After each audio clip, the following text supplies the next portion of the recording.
Pastikan kamu sudah mengklik tombol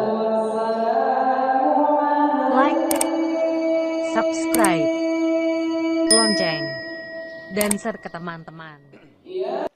Bismillah. Assalamualaikum warahmatullahi wabarakatuh.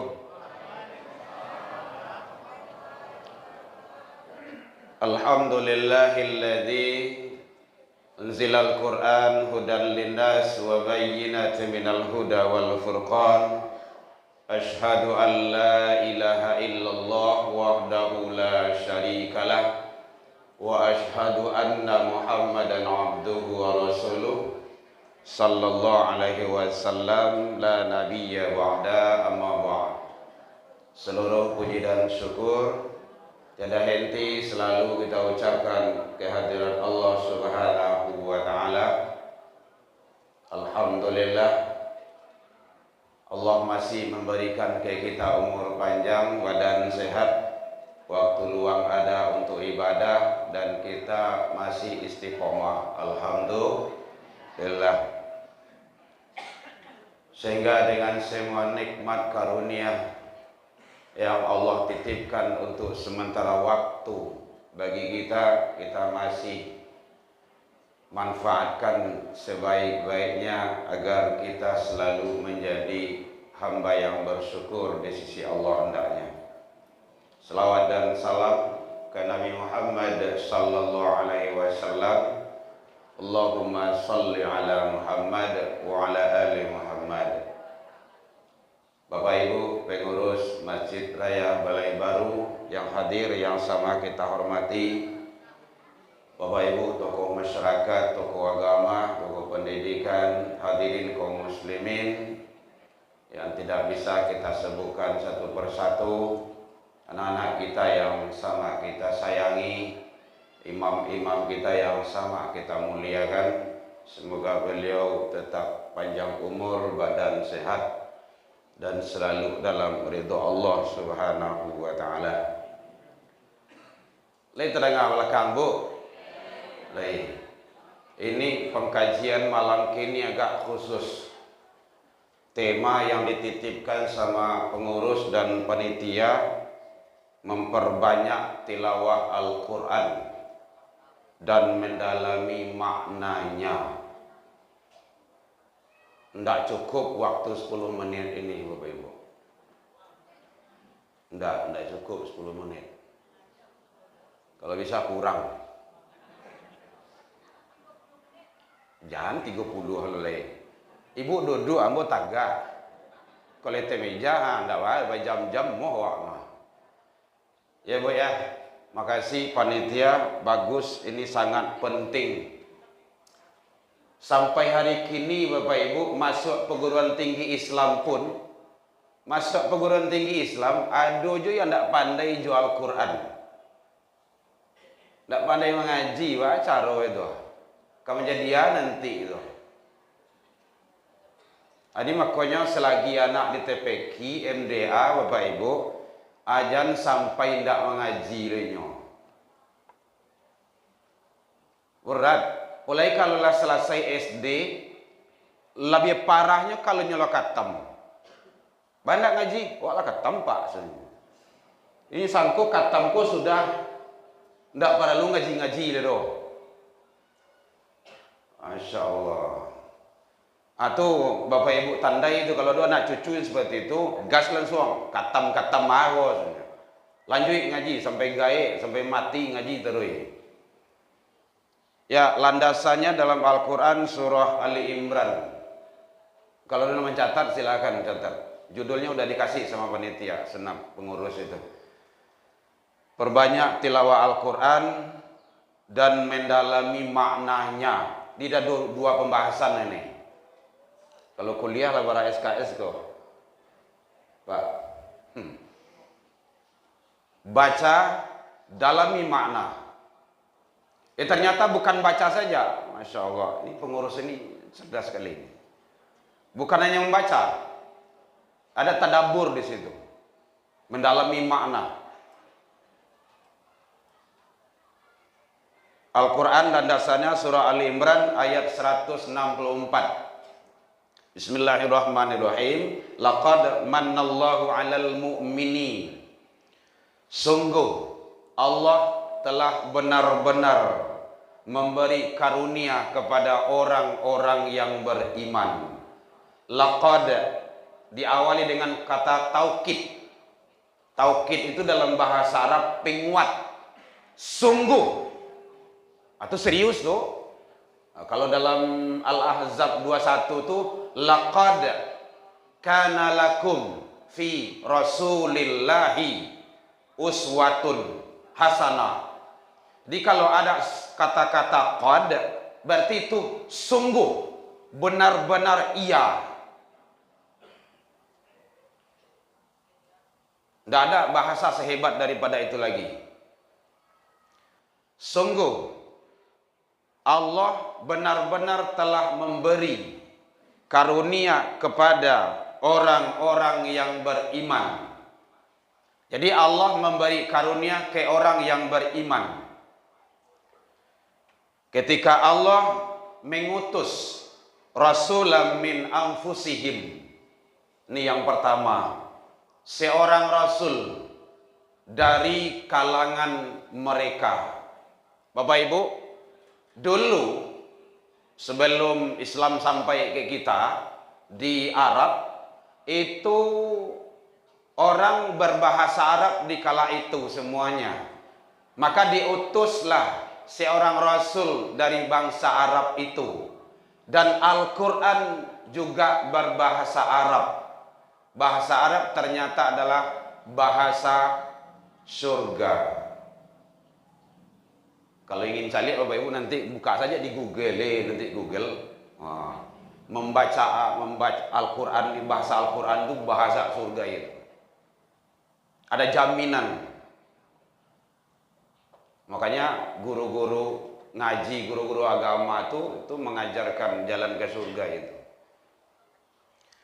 Bapak Ibu hadirin kaum muslimin rahimakumullah. Kenapa rasul dari bangsa sesuai dengan bahasa di kala itu? Kalau dari bangsa lain dengan bahasa yang lain susah dipahami. Awak orang Indonesia, datang guru awak yang ngajar orang bahasa Inggris, orang Inggris, ada mam awak di BE itu. 3 hari 3 malam mempelajari bahasa baru. Jadi ternyata sangat penting sekali. Ini adalah proses pembinaan bahasa. Jadi belajar bahasa Al-Quran itu penting. Hukumnya wajib. Jadi cari ilmu Al-Quran itu wajib. Fardu ain. Kalau orang tuh yang tidak belajar Al-Quran, orang tuh yang mendosa. Bukan fardu kifayah. Karena Al-Quran dibawa sholat, di luar sholat, apa saja bersentuhan dengan Al-Quran, dia akan mulia, agung, dan naik derajatnya. Jadi satu adalah proses pembinaan bahasa. Ternyata belajar Al-Quran, membaca Al-Quran itu perlu pintu masuk untuk tahu dengan Al-Quran. Jadi tema malam kini ku tema serius, bukan tema gara-gara yang dagi adek panitia mempelajari Al-Quran. Nanti ada adab-adab dengan Al-Quran itu. Al-Quran tidak boleh rendah dari lutut. Mengambilnya pakai wudhu, ambil dengan tangan kanan atau 2 tangan, dekap dengan dada. Tidak boleh ada benda lain di atas Al-Quran. Karena Al-Quran itu adalah mulia, tinggi, dan suci. Tengok saja nanti dalam adab-adab Al-Quran itu. Mengambil Al-Quran itu, membukanya tidak boleh dengan jari yang dijilati. Dulu orang-orang kampung dulu kan ada tuh. Itu tidak boleh itu doh. Begitu memuliakan Al-Quran. Buka dengan tangan kanan. Baca ta'awuz. Kalau ada nanti Al-Quran yang Al-Quran standar itu Bapak Ibu, bagian belakangnya itu berbahasa Arab Melayu, Itu ada nanti adabul Quran, adab-adab terhadap Al-Quran. Dia bahasa Arab, tapi Melayu. Bisa dibaca itu. Kalau yang pandai bisa baca itu. Ya Bapak Ibu ya, jadi penting. Pemahaman bahasa. Tidak akan tahu kandungan Al-Quran kalau tidak pandai baca. Itu pasti itu. Maka kuncinya pandai membaca itu penting. Wahyu yang pertama, ini nanti dalam nuzul Quran akan panjang lebar, akan diuraikan oleh guru kita. Wahyu yang pertama turun surat apa, Bu? Surat Al-Alaq. Ayat 1 sampai awalnya apa? Iqra. Mana nahu Iqra? Apa artinya Iqra? Bacalah. Ternyata baca. Bukan menghafal. Diacuk membaca, lingkit di kepala. Baru tahfiz namanya itu. Rancaan bacaan itu tahsin namanya itu. Itu metode lagi itu. Jadi Allah ke Jibril, Jibril ke Nabi Muhammad, Iqra kata Jibril. Saat itu kan Nabi Muhammad kan tidak pandai baca, kan ummi. Beliau kan tidak bisa apa-apa. La wa ana iqra'i, saya tidak bisa baca, kata Nabi Muhammad. Iqra, baca. La wa ana iqra'i, ambo tidak pandai baca do, kata Nabi Muhammad. Iqra, baru lanjutan. Nyo awalnya itu tidak pakai bismi rabbika do. Iqra bismi rabbikal ladzi khalaq. Baru dikuian dan Nabi.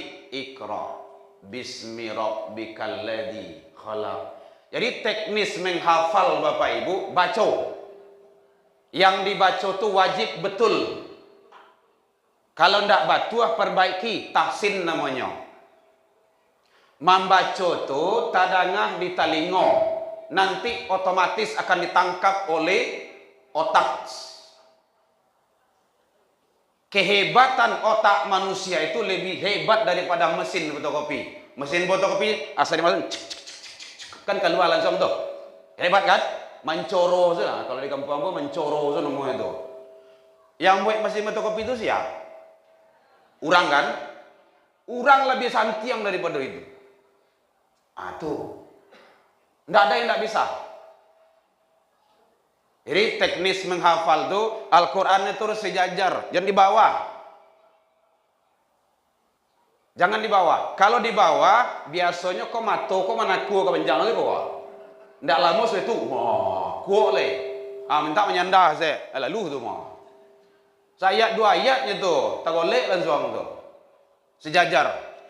Baca. Wabashiril, ndak usah malenga-lenga dulu. Wabashiril ladina amanu. Cali aja dulu. 3 kali baca, jangankan 3 kali. 1 kali baca saja, lihat dengan benar, baca dengan benar, insya Allah samini sesudah itu selesai itu. Dipastikan bisa. Daya tangkap, daya otak manusia itu jauh lebih dahsyat. Aku onde lupa nomor rekam aku. Momen ini baru Bu. Ya Bapak Ibu ya, jadi pemahaman bahasa penting. Jadi tolong jangan sampai anak-anak awak buta huruf. Sekarang banyak Bapak Ibu, banyak. Jangankan anak-anak, bapak-bapak, ibu-ibu saja, orang yang sudah berkeluarga, banyak yang tidak pandai baca Al-Quran. Dulu ada kejadian di kantor KUA, agama Islam, awak mau nikah? Iya Pak, agama Islam. Hobi dakwah, lebih pandai baca Al-Quran? Tidak. Kapindiang saja Pak KUA. Hobi dakwah, tidak pandai baca Al-Quran, baca roh itu. Kalau ambo kuasa itu berajah dulu, besok datang mari lihat. Ya penting Bapak Ibu. Kalau enggak, nanti dia akan bahaya dalam kehidupannya. Seperangkat alat salat tunai, jual Al-Quran sekali. Saja itu sampai 40 tahun yang akan datang, enggak baca-baca Al-Quran itu. Lah bakal pindiang saja dia te lemari. Alamati baru turun Al-Quran itu. Itu enggak benar lagi itu. Al-Quran itu dibaca. Bila Al-Quran tu turunah, lama ninggal baru letak di kepala tu. Ndak ada guna do. Al-Quran itu gunanya untuk dibaca. Makanya Iqra. Satu. Yang kedua, yatslu alaihim ayati. Ini adalah proses pembinaan tilawah. Di tilawah di sana itu adalah baca dengan suara. Makanya banyak qiraat-qiraat yang hebat-hebat tilawah Al-Quran itu menghayati tadabbur namanya itu, dan juga mengamalkan. Nah, ini yang terpenting. Jadi bukan hanya membaca Al-Quran, tetapi fahami, hayati, isi kandungannya Al-Quran itu. Wa nunazzilu minal Qur'ani ma huwa shifaa'un wa rahmatun lil mu'minin. Apa artinya? Diturunkan Al-Quran itu sebagai obat, penenang, rahmat bagi orang-orang yang beriman. Ternyata Al-Quran itu bagi orang yang beriman sebagai rahmat. Kalau tidak beriman, tidak itu. Jadi Bapak Ibu, kalau ingin dapat rahmat Allah, salah satunya nanti rahmat Allah itu masuk surga. Kalau ingin dapat rahmat Allah, pingin masuk surga, maka baca Quran, fahami Quran, amalkan Al-Quran. Ada anak ampe di rumah, setidaknya kalau tidak kampe 3 orang, jadikan hafiz Quran. Kalau tidak ketiga, ampe. Kalau tidak seorang saja jadi. 1 orang hafiz Quran itu nanti akan membawa rahmat syafaat namanya itu di akhirat. Ada 10 kiri kanan nanti bawah muka belakang. Kan sangat luar biasa tuh. Apalagi imam-imam kita yang hafiz Quran itu. Jadi Bapak Ibu kalau tidak ada hafiz Quran di rumah, cari menantu yang hafiz Quran. Kan banyak ustaz-ustaz awak sih kok, baru orang tuh. Biar langsung. Tapi yang baru buik loh. Ustaz boleh pasang nomor nantinya, nomor antrian. Jadi harus buat seperti itu. Supaya apa nanti masuk surga itu butuh perjuangan. Untuk berjuang. Tidak cukup dengan kun payakun, harus butuh. Bapak Ibu hadirin kaum muslimin rahimakumullah. Kemudian wa yuzakkihim. Ini adalah proses pembinaan pembersihan jiwa. Orang yang baca Al-Quran, faham artinya, tahu maknanya, tadabbur Al-Quran itu, wa yuzakkihim, dia akan membersihkan jiwanya. Tazkiyatun nafs namanya itu. Makanya dalam Al-Quran, qad aflaha man zakkaha. Beruntung besarlah orang yang menyucikan jiwanya. Wa qad khaba man dassaha. Marugi sangatlah manusia yang mengotorinya. Dengan apa menyucikan jiwa itu? Baca Quran dan fahami artinya, amalkan kandungannya. Itu yang terpenting. Lebih baik kita satu ayat tahu artinya, bisa diamalkan, ketimbang ibu punya program membaca dalam sehari itu 1 juz tapi tidak mengerti. Dia punya makna semuanya, tapi lebih baiknya faham artinya yang dibaca itu. Dan yang terakhir yaitunya wa yu'allimuhumul kitaba wal hikmah. Ini dalam Al-Quran surah Ali Imran tadi ya, yaitunya proses pemahaman syariat dan ilmu lainnya. Bapak Ibu hadirin kaum muslimin, ternyata di dalam Al-Quran itu ada hikmah yang terkandung yang sangat luar biasa. Padahal Allah menyatakan wa in kanu min qablu lafi dhalalim mubin. Padahal sebelum Al-Quran itu ada, manusia itu dolal, berada dalam kesesatan yang nyata.